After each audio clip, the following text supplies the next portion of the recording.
नमस्कार मेरे गढ़ जागृति के दर्शकों। आज मेरा शाम को बैठे बैठे ऐसे ही मन किया कि मैं आप लोगों से अपने मन की बातें कहूँ। जो अच्छे अच्छे एक्सपीरियंस मुझे चाहे सोशल मीडिया से मिलते हैं, चाहे कहीं से मिलते हैं, चाहे मेरे खुद के लेख होते हैं, या आप लोग कोई इच्छुक हो तो अपने लेख मुझे भेज सकते हैं। मैं बाकायदा आपके नाम के साथ आपके लेखों को लोगों तक पहुँचाने की पूरी पूरी कोशिशें करूँगा। और ऐसे ही कोई मैं एक लेख पढ़ रहा था जिसका टाइटल था रहे ना रहे हम। टाइटल कुछ और था और कहानी कुछ और निकली। जब कहानी पढ़ी तो बहुत मार्मिक लगी। ऐसे लगा एक फैमिली की जो बॉन्डिंग होती है वो कितने मायने रखती है। फैमिली बॉन्डिंग बहुत मायने रखती है और फैमिली रिलेशंस बहुत मायने रखते हैं। हम लोग आपस में आज का समय इतना बिज़ी हो चुका है कि वाकई हम लोगों के पास समय नहीं है एक दूसरे से खुल के बात करने का और एक दूसरे को सुनने का। मैं कौन, आप कौन, हम लोग अपने घर, जिस घर में हम रहते हैं, हम वहाँ रहने वाले लोगों को ही कुछ नहीं समझते आज के समय में। तो एक ऐसी मार्मिक कहानी है। अगर ये संस्कार हर घर में हो, या ये संस्कार हम हमारी आने वाली पीढ़ियाँ या उनसे भी आगे जो जनरेशन्स आएंगी उसको फॉलो करें, तो मेरे ख्याल से घर में कोई मनमुटाव होगा नहीं और फैमिली स्ट्रेंथ बहुत मायने रखती है। तो खैर, मैं बात को लंबा ना खींच के सीधा कहानी पे आता हूँ और आप लोग अपने कमेंट्स में ज़रूर बताइएगा कि आपको ये कहानी कैसी लगी। पापा, ये क्या है? दादाजी ने सारे ऑफिस के सामने आपको डांटा और आप चुपचाप सुनते रहे। मुझे बिल्कुल अच्छा नहीं लगा पापा। आप भी कंपनी में सारे कामकाज देखते हैं, और क्या हुआ जो गलती से ऑर्डर इधर उधर हो गया तो? ऑफिस में सभी आपका इतना सम्मान करते हैं, ऐसे सबके सामने वो आपको डांट कर बेइज्जत नहीं कर सकते। सुमित ने अपने पिता मोहन जी से अपना गुस्सा जाहिर करते हुए ये बात कही। तो मोहन जी ने कहा, सुमित देखो बेटा, यहाँ पे आओ, आराम से बैठो, पहले एक गिलास पानी पियो। सुमित ने एक गिलास पानी पिया। पिता की आज्ञा मानने वाला आज्ञाकारी बेटा है, पानी पिया। क्योंकि ये गुस्सा हमें केवल नेगेटिव बातों की तरफ बढ़ाता है। और अब मेरी बात ध्यान से सुनो। सारी दुनिया के लिए भले मैं बड़ा आदमी हो सकता हूँ, पर अपने मम्मी पापा के लिए मैं सिर्फ उनका बेटा हूँ, और उन्हें सारी उम्र मुझे कुछ भी कहने का हक है। तुम अभी छोटे हो, तुम्हें अभी समझ नहीं आएगा, बड़े होने पर खुद समझ जाओगे। माता पिता की डांट समझाने का एक तरीका होती है बेटा, ये उनका एक मार्गदर्शन करने का वो तरीका है जो हमें सही और गलत का अंतर बताता है। उन्होंने सबके सामने मुझे डांटा क्योंकि गलती मेरी थी, मुझे ध्यान देना चाहिए था। उन्होंने मुझे एक जिम्मेदारी सौंपी और मैं वो जिम्मेदारी पूरी तरह से निभा नहीं पाया। एक जिम्मेदार व्यक्ति, एक जिम्मेदार कर्मचारी होने के नाते ये मेरा कंपनी के प्रति कर्तव्य बनता है। बात कंपनी की ही है तो कंपनी में ही समझाकर ख़त्म कर देते ना पापा। बेटा जब बड़ा हो जाता है तो उसको सबके सामने नहीं डांटते। ये शब्द सुमित के थे।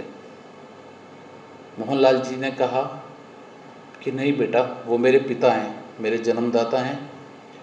मैं आज इस दुनिया में तुम्हारा पिता बनकर तुम्हारे सामने खड़ा हूँ, या इतना अगर तुम समझते हो कि मैं इतना ज़िम्मेदार इंसान हूँ, मैं आज जो कुछ भी हूँ वो उन्हीं की परवरिश, उन्हीं के संस्कार, उन्हीं के मेरे को जो एजुकेशन दी है, मेरे लिए जो जिम्मेदारियाँ निभाई हैं, उन्हीं के कारण मैं आज यहाँ पे इस्टेब्लिश खड़ा हूँ। मोहन जी ने कहा, बेटा बड़े जब समझाते हैं ना या डांटते हैं, वो उनकी चिंताओं का एक रूप होता है। वो अपने अनुभवों से जोड़कर उस चिंता से ग्रसित होते हैं। वो अपने बच्चों को वो गलती कभी नहीं करने देना चाहते जिनके कारण उनका भविष्य खराब हो, या उनके भविष्य में कोई दुष्परिणाम उनको झेलना पड़े। और मैं उनकी डांट से खुश होकर रोज़ कुछ ना कुछ नया सीखता हूँ।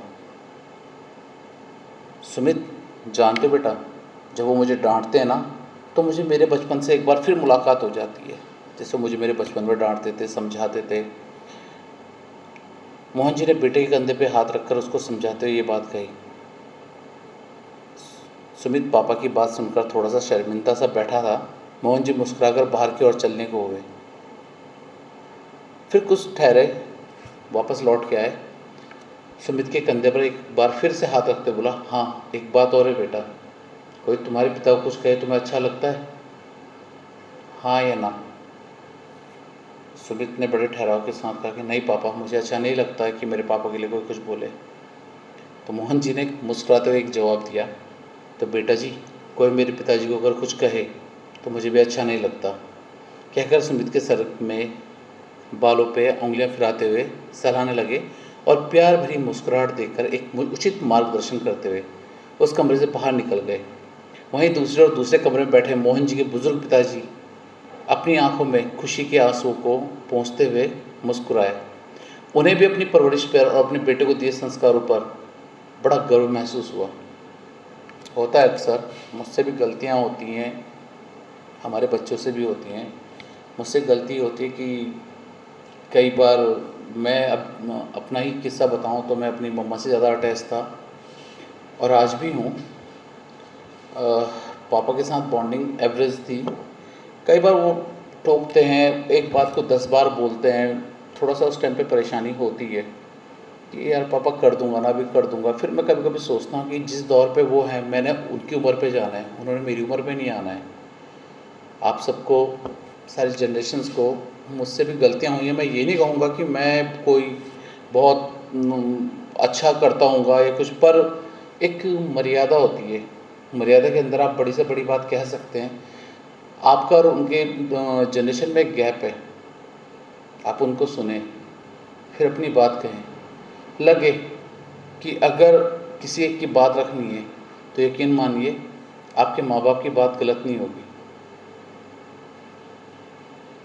अपनी इसी बात के साथ मैं आज की एक वार्ता ख़त्म करता हूँ यहीं पे, और जल्दी ही आपके लिए कुछ और मनोरंजक, कुछ भावनाओं से जुड़ी हुई बातें, कुछ जीवन के वो पहलू लेके आता रहूँगा। गढ़ जागृति से मेरा मकसद ये था कि हम अपने गढ़वाल में ये जागृति करें, गढ़वाल के बारे में बताएं, पर ये सब हमारे हर घर की कहानी है, इसलिए मुझे लगा कि मुझे ये बात आप लोगों से डिस्कस करनी चाहिए। धन्यवाद।